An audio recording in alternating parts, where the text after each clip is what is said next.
Because of my Prometheus episode and the overwhelming response to continue to torture myself by watching these things, with such horrific protocols that is, it's amazing that I even really remembered to shut the airlocks before going into space. So I guess I'll continue to test my ability to suspend my disbelief at literal scientists doing this crap by watching Alien Covenant. Remember, this is because of you guys.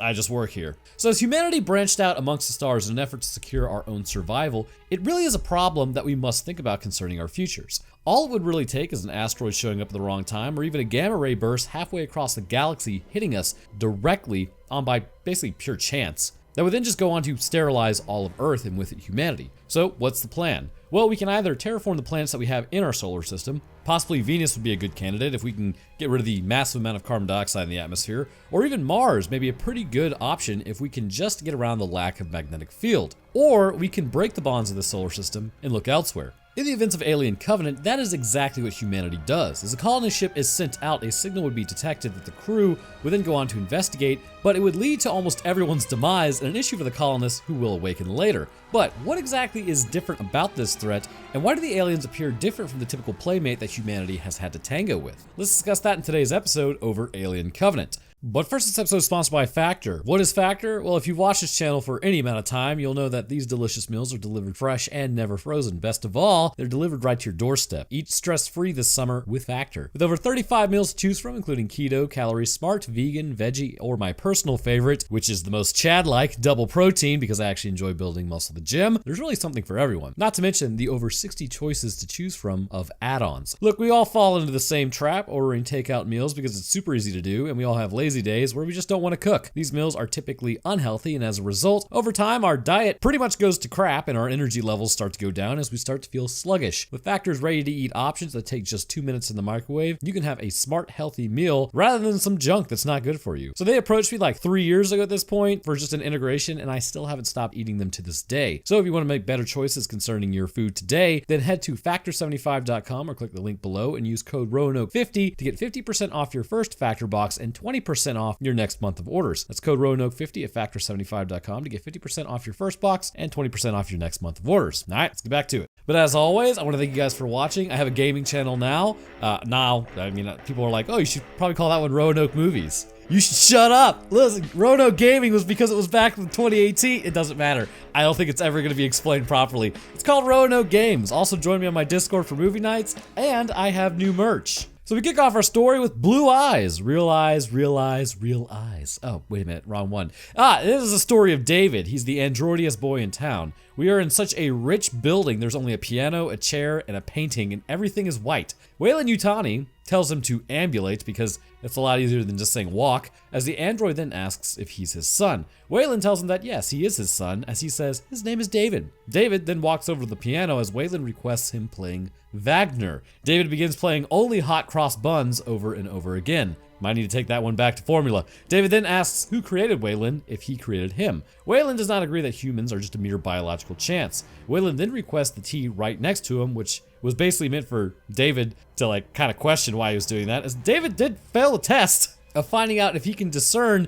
when somebody is being a turbo douche. Absolutely tragic. So we now get a fade in of 3 years that says Alien Covenant. On the colonization vessel of Covenant, it's only about 80 years from now. No way we were going to have this big of a technological leap. One can hope, but it's highly unlikely. Walter gets summoned to the pilot's nest by Mother, the ship's AI, as they deploy the recharge sails for the ship. As the recharge starts, Walter then checks on the crew, as then he goes and checks on the frozen human embryos because one has broken. Man, tough break. Anyways, wrapping that morbid task up, a neutrino blast is detected further out. So now would be a really good time to pull in the energy cells so that nothing okay. He ends up waiting, however, as the crew is then woken up to deal with that issue, and everyone wakes up throwing up, which means that room must smell absolutely amazing. Walter then runs to the pilot's nest to put out the flames, as for some reason, one of the pods starts smoking before catching fire. Why? I have no idea. James Franco is immediately engulfed in flames, because we just did not have it in the budget to keep him hired on for this one. So with that depressing turn of events wrapped up, don't worry Daniels, you'll be in good company here pretty soon because everyone is about to start losing all of their spouses up in here. As recently single Daniels starts crying over her lost husband, she unpacks his stuff as she won't really be needing that anymore. She then ties up some sort of nail and then uses an iPad from 2015, a relic really, to watch him as he is headed into his next movie, 127 Hours. Newly promoted worst helmsman then addresses the crew about how he's the captain, which he immediately botches any sort of goodwill. He tells them they lost 47 colonists and many secondary systems are messed up. They ask what really happened here as Walter says they were using the sails to recharge everything when a neutrino blast happened to hit. Really, it was just a luck of the draw and bad timing. But like a turbo douche, the new captain, or should I say craptain, pretty much blames Walter for it. Yes, because Walter can see through space and time and should have known a star not even visible to the naked eye would be emitting a blast. Very good. Great way to inspire understanding and camaraderie amongst your new crew, Crafton. Stupid. Sergeant Lope then brings up how they just lost their captain, 47 colonists, and some personal people close to the crew. The captain then says they will do nothing for their fallen captain, or, you know, Daniel's husband. Again, not inspiring cohesion amongst the crew. Get what you f***ing deserve! Daniels then works through her grief fixing stuff with Walter as they vacate the sector in case of aftershocks. Heading into the bay, they find chains are all slacked as they resecure everything. Daniels then launches into an exposition how that wasn't even her idea to go and colonize Origai 6. She wanted to build a log cabin next to a lake somewhere else on Earth, but, you know, if there's wood there, I guess they could build it there. Walter then says she promised to build a log cabin, so she's got to keep going. Having a small ceremony for their captain, I'm surprised the captain didn't interrupt it somehow. It seems like his modum operandi. So they blast Jacob out into space, and that's that. Karine, I think is her name, comes in to talk to the captain. As he's pissed, he's like, "Oh, you disobeyed a direct order." Yeah, dude.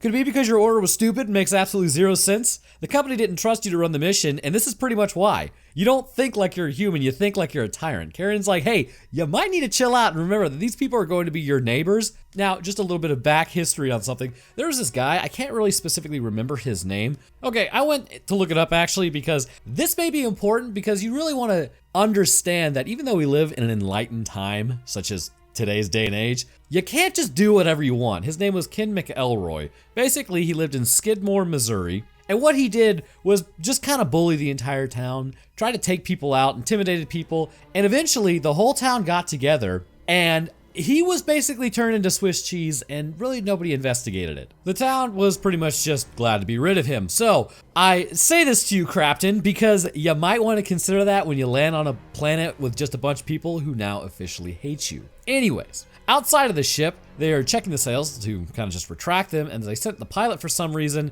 rather than just the android. I guess they're all trained to do this, but even still. Also, I just want to point out, most of the sails were still connected with one another and had no issues. Why did putting one of the sails back in place then restart, like, it powering back up? Do all of these sails have to be in place for them to actually work? Seems like that should be a bit of a failsafe in place that allows it, like, on low power mode. Am I being shallow and pedantic? Absolutely, let's moving on. So, while releasing the damaged sail to pull it in, the ship then gets repowered back up as Tennessee sees something in his visor as everyone cuts out. He begins floating back towards the ship as he has no idea what that even was. Checking his helmet later, he picked up a signal on his helmet because he was so far out from the rest of the ship. Tennessee rightly deduces the audio is "Country Roads Take Me Home, West Virginia." Okay, they find the geometric data and then find out that there's a habitable planet there, which looks pretty good. Even more optimistic than Origai 6 concerning livable biosphere. Daniels then says this is not a good idea, as the Crafton says this could be a better habitat. And I mean, I get it. Why go for the shack that's a 2-hour drive away when you have a mansion in town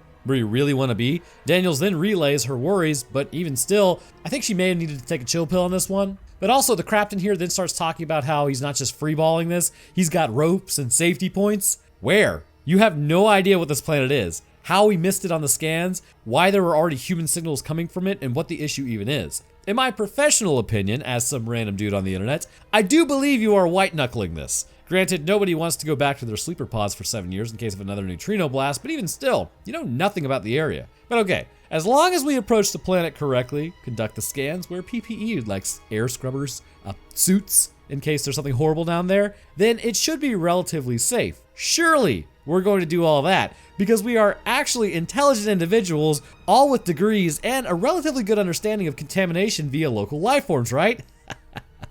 Wrong! He continues to say that he has good judgment on this. According to who, brother? Approaching the planet, I can only hope everyone, again, wears all of their crap and is in the clear this time around. Entering the lander, hey guys, where's your air scrubbers? Launching the lander, I want you to notice something. They say Lander 1 released. This implies there's another lander, right? That'll be important because it highlights just how stupid all of this is. Descending into the storm, one man then yells that he hates space. Brother, you are 100% within atmosphere now. Why are you yelling about space? Coming out of the storm, it's all mountains and lakes. They then find a large, shallow lake to set on, which won't make sense here in a second. Not knowing what's out there, right? They then lock and load Brides of Christ because there could be dangerous animals. So now you guys just need to get your helmets, and they just open the door and expose themselves to anything out there. So let me get this right. You guys have no idea what sort of local fauna are out there, which is why you armed yourselves, which is man's answer to any issue, which is smart. That would also imply you didn't know what was in the air, and you just waltz out there.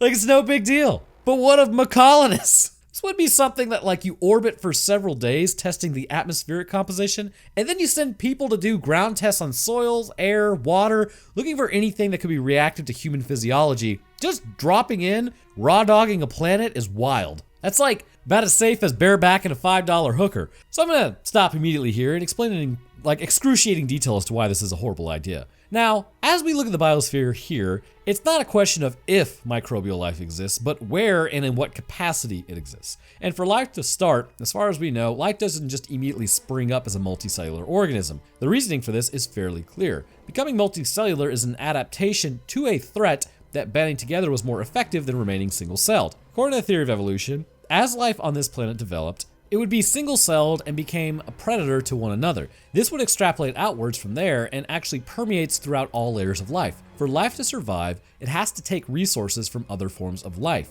This can take on many shapes and isn't always associated with predation, but like look at the trees, right? Them simply growing fast and large will crowd out other competing trees for resources, allowing them to survive and then flourish. If we take this idea, this means like the planet that they just landed on, it does in fact have a history similar to Earth, seeing that life is a competition. Because of this biological reality, this means very likely some lines of life did not go multicellular. They stayed single cell, but they are still competing for resources. On Earth, bacteria, for instance, permeates everything. Everything we touch has bacteria on it. The air you breathe has bacteria in it. Our bodies have evolved over time with this bacteria through successive generations, stretching millions of years to allow us to deal with a single-celled organism via our immune system. But even then, we can still get put in the dirt by things like bacterial pneumonia. The second they open that door, they would inhale some form of bacteria, whether they think they would or not. So now the question past that point is, what are the effects? The problem with inhaling a foreign organism is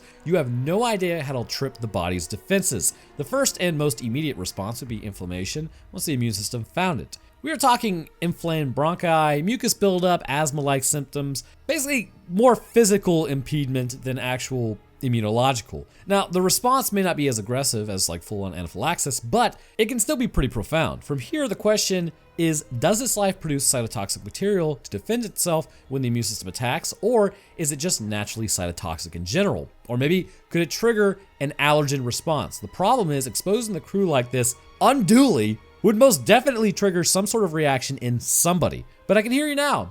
Roanoke, what if bacteria doesn't exist here? Well, let's take that again. Life had to form. Life competes for survival. These trees indicate that the competition is actively taking place by how close they exist. There is nothing to indicate that there wouldn't be some sort of life form that couldn't trigger these issues. Even to that point, there could be a fungal spore in a specific area that colonizes human lungs. The tree pollen that's being produced, if that's how they actually end up reproducing, could be absolutely lethal to human epithelial cells or your mucous membranes. There's like a myriad of problems humanity could face just by not wearing a freaking BSL-4 suit when checking out the alien planet that y'all didn't even know about prior. This event, with I'm assuming biologists on board, is absolutely ludicrous. Thank you for coming to my TED Talk. So beginning their walk through the area, they realize that they are walking through wheat, which means someone did cultivate this. Walter tells Daniels, oh, this is a nice place for a log cabin. I can see a store over there and a playground over there. The captain is super jazzed about this planet as everyone here suspiciously looks like a guardsman in the Imperium. Hopefully, they don't run across some super predator issue. Okay, so the technician, right, back on the lander, now crawls under the lander to boost the signal to talk to the main ship. Where did all the water go that they landed in? Kareen then stops at a tree line saying, oh, this is a good place to do an ecology workup. Probably should have done that before like actually breathing in this air. So the rest of the party then continues on finding evidence that something crashed in the forest. Kareen and Leadward, which is short for Edward, keeps walking as she finds dirty water on the ground. Tasty. The storm over them is continuing to get worse as Tennessee then calls down to the crew, but he can't get a hold of them. He can feel it all the way down to his plums that something is wrong. Green then takes a sample of water as Leadward, whatever his name is, heads out Jurassic Park 2 style to smoke a cigarette alone. He then steps on something as spores are released. See? You need... You know what, I've probably already beaten this to death, but this is so dumb. Anyways, the spores then head into his ear before entering his bloodstream. And here we have a perfect example of why this is stupid. Just by walking around, you have disturbed spores in the area, and I hate you. There is no way to actually know what sort of organisms are actually in the soil that you could be walking on also, and potentially the only saving grace being that the soil is relatively moist may keep it in a hydrogen bonded stage, which makes it like somewhat adhesive. But by actively smacking a spore pod, now they are released and they're actually kind of predatory. Of course, this is the remnants of the black goo attack, as we will come to find out. So back in the destroyed forest area, they then find the alien ship from the first movie. I can only assume everyone is gone given the choices that they have been shown to make, much like this group really. One of the men entering the cave finds another spore. He didn't know about the first spore, but he finds a spore and then pokes it. My brother in Christ. Why? His name is Hallett, and now he gets infected and decides, I'm not going to mention anything about that. This, however, goes up his nose, which due to the infection point will trigger a different outcome when crap totally hits the fan. So let's identify real quick how this material appears to operate once exposed to air. It's clear though it finds living organisms potentially through heat signatures. What I find interesting, due to what we will see later, is that depending upon how you were infected, it also appears it will have consequences concerning where the creatures may eventually emerge. But before getting to that, we will need to see evidence to support that main point. But I do want to highlight something that is rather interesting. If you look at what the spores are coming out of, it appears to be a mushroom. Now we know the black goo takes out fauna, it does not take out flora. So plants are okay. All animals are pretty much melted down, and then a lot of them just create these aliens. So it's interesting because fungi is kind of a middle ground. It's back when there were plants and then there was a split, and that split became animals, but off that split, there was also fungus. So it's kind of close to animals. So it may be that it infects fungus, but it doesn't completely destroy it because it's just not the same type of cells. So back to the movie.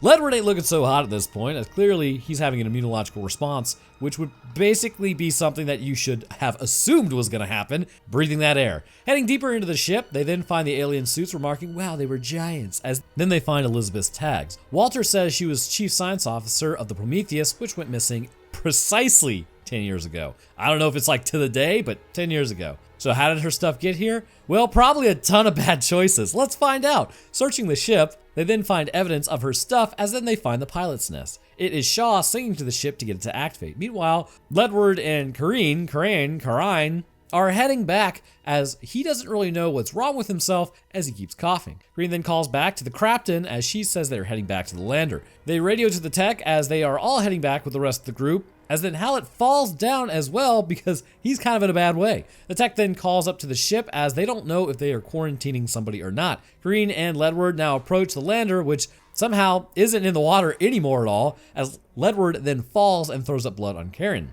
I probably have pronounced her name 4 different times at this point. The tech lady then knows what's up about not touching anything, but unfortunately, she doesn't have enough sense to not breathe the air. I know, it's a sticking point. It is what it is. Getting Ledward to the med bay, Ferris then gets blood on her face, meaning if this was a bloodborne illness, that's an exposure event. She then locks Karen and then she calls out to Tennessee. Karen then begins yelling at her because she's trapped with basically this guy freaking out. And Ferris says it's a quarantine event. Lady, you have blood on your face. You are part of the quarantine event. Ledward then starts spazzing as Karen literally grabs him to hug him.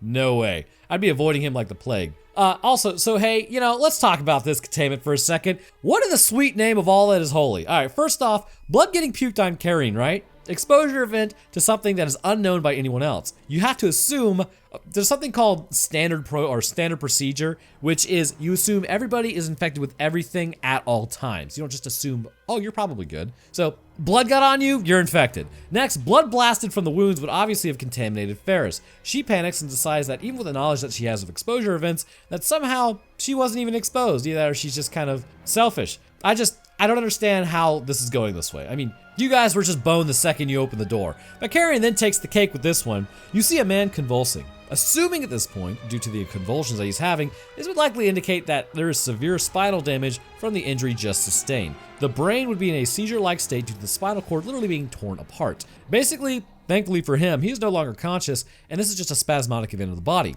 Why would you proceed to hug him? The creature then bursts out of Ledward's spine, and I feel like there was maybe an easier way to get out, but as Corinne slips on some of his ragu, she then runs to the corner to defend herself. Hey, you know what is a better plan? Spawn camp that thing. Start stomping it into the ground. That is a human classic. So, I mean, this would have also been the perfect opportunity to do so. The creature then stands up, as this is a second opportunity to do so, as Ferris goes and grabs the force multipliers, telling the Crapton to hurry up. Karen then holds the thing off for a minute as the hairless raccoon then starts slicing up her face. Ferris misses every shot imaginable as the creature breaks out, and Ferris continues to not know how to aim, as then she blows the fuel tanks, and I imagine when she blows up the whole ship, herself included, it's like I couldn't It's be like, oh, you didn't deserve this. Like, way to go, Ferris. The Crapton then realizes his wife is gone, and I bet he would probably want to have a small ceremony for her. But, you know what? We have 47 colonists who died, and I'm in charge now, so we don't have time for that, as the path before them is the path that it requires not having faith, and nobody's allowed to mourn. Remember your words, Crapton! So, real question, how do you get clapped by something the size of a hairless raccoon? I get they're strong, but bro, sacrifice an arm to destroy the threat sort of scenario, you know what I'm saying? Don't just let it jump on your face and then tear you apart. So now the other guy, Hallett, then falls down into a convulsion as the creature exits out of his mouth as well. Well, this is going to crap. Again, perfect opportunity to stop this thing. They don't though, so the creature runs off into the night. Seeing both Ledward and Hallett get got, I believe we can kind of start to determine that the infection may be determined somewhat by where actually it's like their infection point. Going back to Elizabeth Shaw for a moment, I know, retro, right? Her infection point was actually in her uterus, which allowed for the creature to gestate to a relatively large size due to the naturally occurring space. With Ledward, his infection started in his ear, and I imagine due to the proximity of the ear to the encasement of the cerebral spinal fluid surrounding the brain, it then entered the area where it began co-opting nerves and then altering the genetic structure of the spinal cord to create the alien. This is rather interesting as you can see the first effects when he continues falling down and becoming uncoordinated. The spinal damage proceeds rapidly to this point, and then he ends up giving birth about mid-thoracic spine to the alien. They rapidly grow from here, and you can actually see the vertebrae are pushed outwards, allowing the alien to actually break through from its initial location to get out of the body. With Hallett, because it went up his nose, it's likely that the next breath he inhaled, the atomized goo was pulled deeper into the chest region, likely just below the neck. From here, it would gestate rapidly in or near his throat until eventually it would hit critical mass that would make it impossible for him to breathe. This is when he would begin to panic and then ultimately follow the path of least resistance, which was his throat and out of his mouth. The goo definitely would pull cells from the local area. However, it seems that regardless, the same white neomorph will be born, or at least I believe it's called the neomorph. And this is likely because it is the first generation. Not enough human DNA has been incorporated into the body structure to completely alter it. That will be the second generation from what we can tell. And we'll talk about more about like that when it comes to David's cracked out experiments.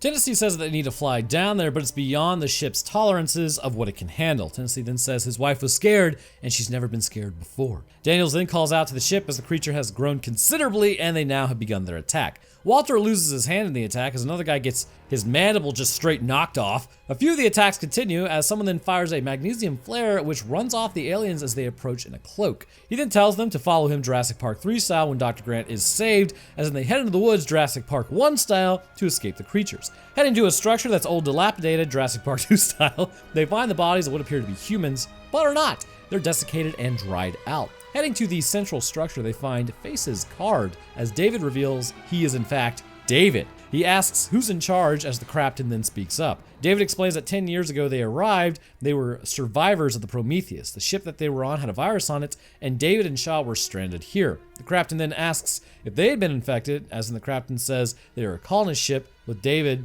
having his interest piqued about how many. Not a good sign. So welcome to your new home for a while, guys. Outside, part of the crew continues trying to call back to the ship as David says calling out during the storm may not work. Tennessee then moves over about 80 kilometers above the storm. Boy, wait a minute. Is that Jussie Smollett? Or whatever his name is from Empire? I think that's it. My God. So 2 a.m. subway man then says they need to talk this through as Tennessee says nah, they really just need to get down there. So in the ship, David is singing as a metal plate reflects his image, which is exactly how I feel right now, writing this after not being able to sleep until like 3 a.m. last night, and then I woke up at 8 per usual. My God, am I tired. So as he sings hot cross buns, he begins cutting his hair for nefarious reasons, as we will find out. Cutting off the blonde locks, Walter then comes in to observe all of his drawings as he then picks up the flute. David comes in, talking to him as Walter says, I can't play. Teaching him how to finger his holes, David then also continues playing nothing but hot cross buns. It is absolutely unhinged. So after that interesting moment, Walter then says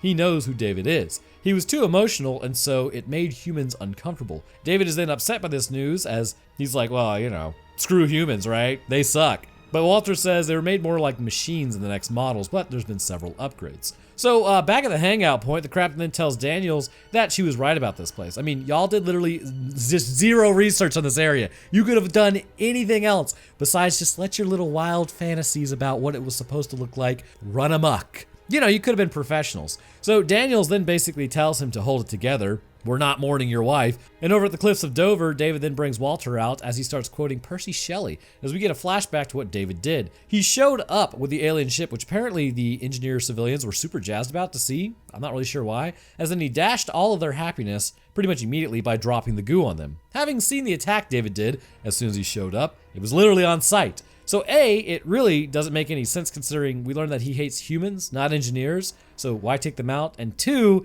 it does show potentially there is contamination within the black goo. It appears as though there is black goo original, and then there's black goo engineer formula. After wiping out this entire colony of engineers and presumably all animal life on the planet as well, the neomorphs that were created that come out of humans are not typically what we have seen pretty much since the drop. And since the Yautja were straight up using humans as sacrifices to breed the aliens for hunting purposes, I'm guessing David didn't create them. This means that once the black goo is used on a population, as it breaks down their genetic material, there may be a bleed over effect. Essentially, enough of you are melted down that you contaminate the environment as well. And when the contaminated goo infects another life form, a considerable amount of that DNA from the original life form is still within the black goo, so it becomes more of a hybrid than just either like a human alien or a predator alien, a predalien, or an engineering alien. This hybrid being the first generation appears a lot like the engineer in terms of smooth features and almost translucent skin. Not much human DNA has been added to this creature. The pigmentation that comes later in humans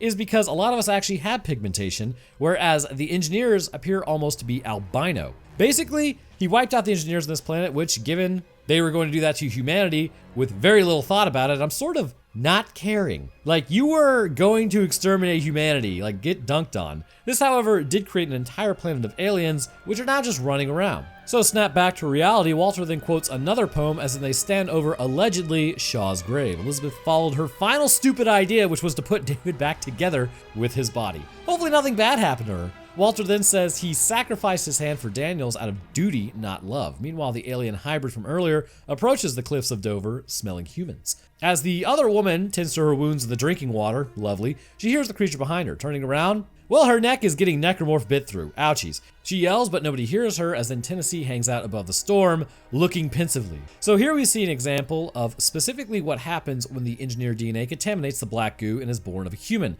The creature is completely upright. It does not walk like a human xenomorph does, because a human xenomorph actually tends to kind of hunch over forward a little bit. The skin is reminiscent of a typical engineer skin, and while it still does possess a tail, its features are much more lithe, showing that the coding for muscular growth comes from the actual engineer along with its height. We know that there are massive engineers, but those are like the soldier variants, and given their extremely adept science and gene alteration, there's really no reason to think that like the engineer xenomorph wouldn't actually be super swole if it came from a soldier rather than from like a civilian. But given the engineer's level of intelligence also, it may be that it is more intelligent. David seems to think so and says that he can communicate with it at first, showing that he thinks like it's understanding him, but then the captain takes a pot shot at it. The typical xenomorph bred of humans is much more aggressive, and it's sort of like an on-site thing no matter what. This may be due to the fact that humans naturally have a more aggressive nature, and the engineers are really more peaceful, which is why they want to take us out anyways, like screw you guys. But it has been transferred to this xenomorph or neomorph or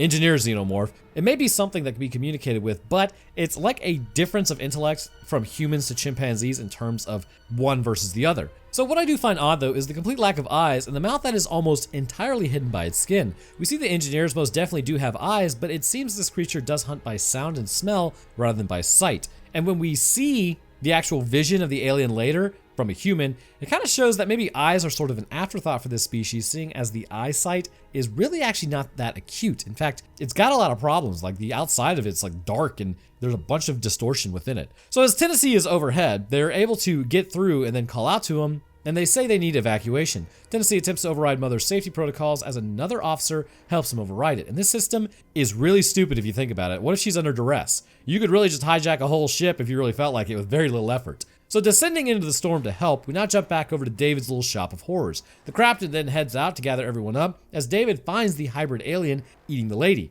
It approaches the curtain as the captain sees it, with David trying to just talk to it. He tells David to move as David says, "Oh, don't shoot. It's like breathing on the nostrils of a horse. It'll be yours forever." Not really sure where he got that information. I don't think that's real. So the captain ignores any of this insanity as then he lights the thing up as well as he should. Seeing his crewmate is only a floating head, he then turns on David as he tells him to tell him what's going on, as David then tells him, "Yeah, sure, follow me." "Yeah, no way, that's a bad plan." Daniels then calls out saying to use the cargo lift to pick them up. Okay, so here's the plan. Use the cargo lift to get them out of there, but they don't know if it can handle the stress of re-entry and like pulling a space re-entry. Yet the lander that they landed on was called Lander 1, indicating there's likely Lander 2. This doesn't make any sense. Like, I'm not CinemaSins or anything, but y'all, what is happening? So Daniel says it'll take the stress as it really only needs to do it once. Tennessee then says, "Okay, cool, I need to talk to my wife." As then she's like, "Why don't you go to a private room?" Which would be a bad sign. He's then informed that she is gone. Everyone's just losing spouses out here.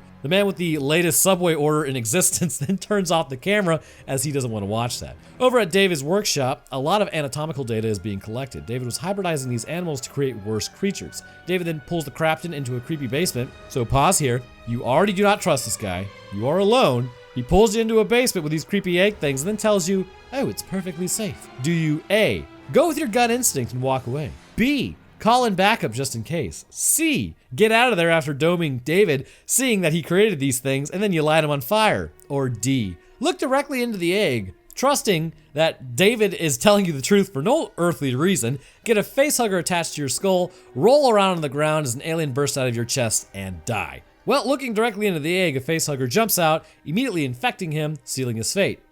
Should have literally gone with any other option besides D. So the facehugger then shows there is actually an endpoint concerning how the alien evolution continues on. It seems the egg is intrinsically where these creatures tend to end up in order to reproduce. You can kind of think of the facehuggers as more of a standard template that is untouched by engineered DNA. As a result, when they attack humans, we get the more standard alien as we are used to seeing it, as it's all alien and human DNA. Of course, the question remains, how was David able to accomplish this level of bioengineering to create the egg, or is it just a constant endpoint? To explain this, it's sort of like when you have a haploid drone ant. It will always be male, but the diploid will create a female. When an alien is infected, they are functionally diploid, so they create the alien, but when the alien continues the second generation without a host, it will create eggs rather than another full-blown alien. Hope that makes sense. Cole then finds out the other crew member is deheaded as everyone then squads up as Daniels tells the rest to go look for the captain. Tennessee then launches the cargo transporter as he heads out to help. David meanwhile throws some rocks at the captain to wake him up, and he asks, once he does wake up, what David believes as he says, "Oh, I believe in creation." Alien Original now emerges from the captain as it's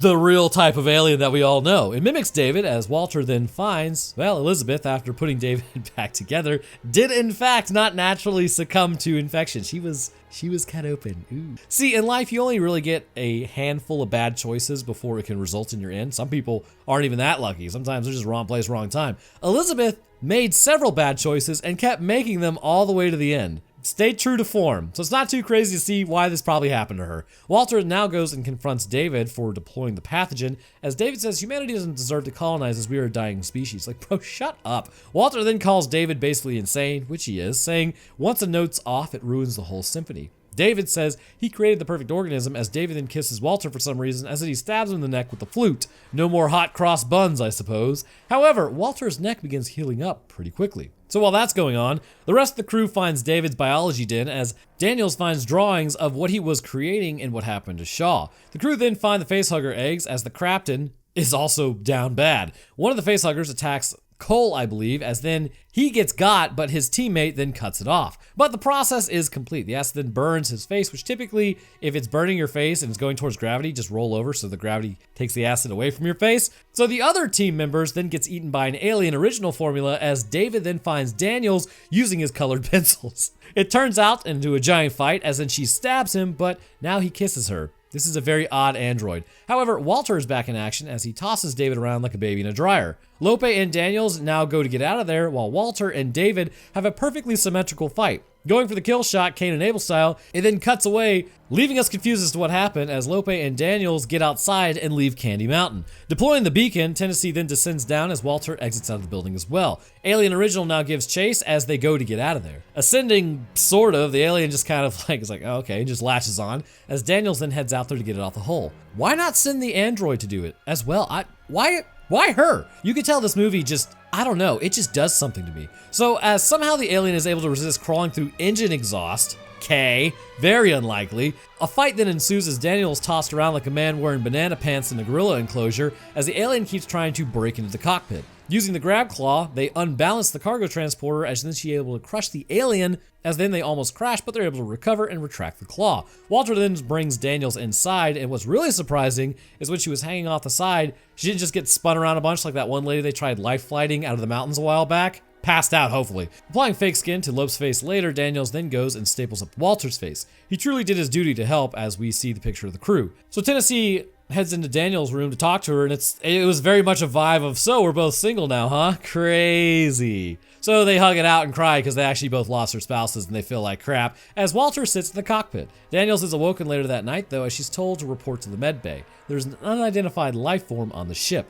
Walter smiles about it as then they get out of there. They find the sergeant was actually already infected. It being 2 a.m. on the ship, that is your standard operational time for Empire, man, as the alien takes him out, and the woman is also into the process. Entering the showers, they find both of them are gone as Tennessee follows the blood tracks as Daniels keeps asking Walter where the creature is. Heading back down the corridor, they decide to try to seal it in part of the ship and then corral it to the cargo area. As it bangs on the door, saying, I'm here to talk to you about your ship's extended warranty, they lead it successfully as they get it to enter the cargo bay. The plan is to trap it in the transporter and then eject it. Opening the door, oh lord, it is way faster than Daniels. Luckily it trips. It then follows her to the transporter where she's able to seal it in. She closes the doors and it starts breaking through, which I'm not really sure why she decided just to sit there and talk smack to it. You guys know that thing's head is really strong. So they release the transporter, but of course it gets stuck. Getting it unstuck, it begins flying out, but the alien is able to leap off of it and then back towards the main ship. Using another piece of heavy machinery, they're able to spear it